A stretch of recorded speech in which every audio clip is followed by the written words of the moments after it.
Hi, my name's Emma, and I'm part of the team Medichew with Miriam, Jing, and Christy. The first thing we have to show you today is our lean canvas. Our product is addressing the issue of convincing kids to take their medication and giving parents a new method of medication delivery.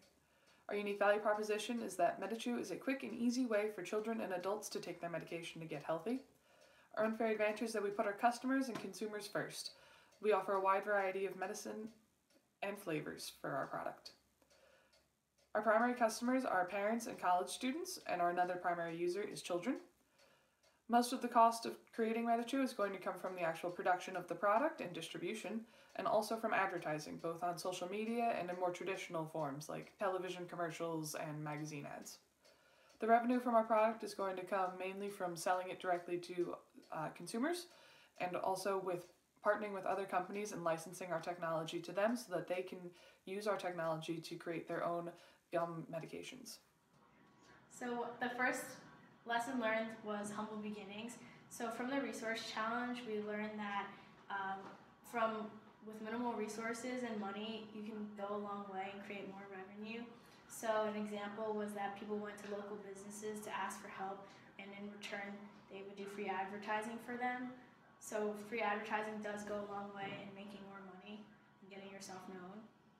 Another lesson learned is planning is key. So in order to succeed, a lot of planning has to be done in order for the products or business plan to go into fruition. And some of the things that we did to plan were using a lean canvas, which included solutions, minimum value proposition, channels, and customers. In addition, we also did whiteboarding, and then we had our idea for our final product.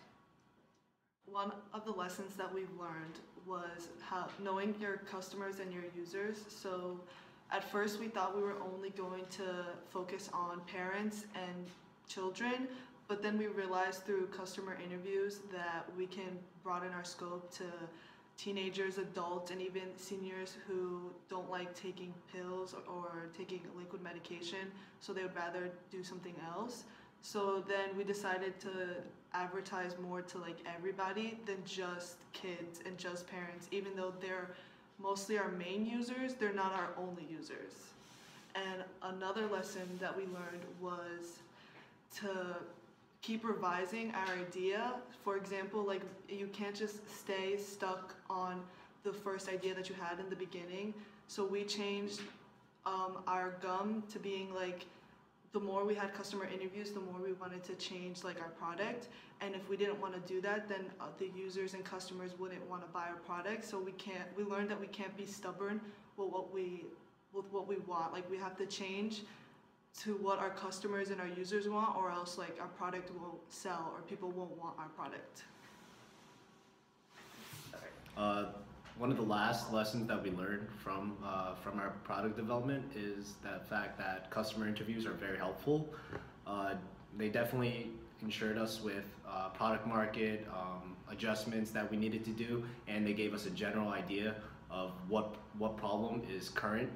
So initially, our problem that we thought was just people just didn't like taking the medicine that they currently are taking, such as pills and liquid medicine. But towards the end, after we interviewed about 6 customers, we saw that the issue was more around comfort and the fact that they just didn't like physically taking the pill. It's not that the medicine was bad, it was just the physical ability of actually taking it was the problem. Another one of the things that customer interviews really opened our eyes to was the market.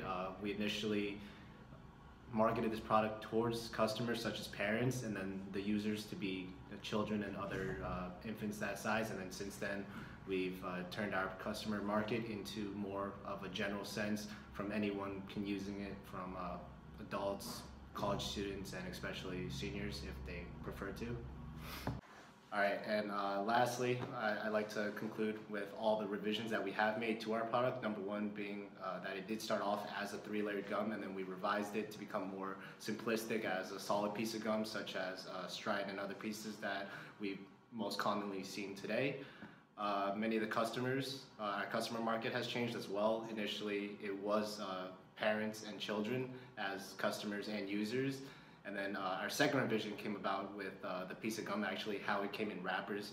This usually came when customers told us about feedback in terms of child safety and whether their children would get into the medicine more often. So we actually fixed that idea by instead of changing from giving it a simple piece of aluminum foil wrapping around, we put it inside a container that would be child-proof. And lastly, we extended the range of flavors that the gum can hold so that more people can have a variety of what they'd like to have. And, yeah. Medichew, so So good, good. you You're wish you were sick.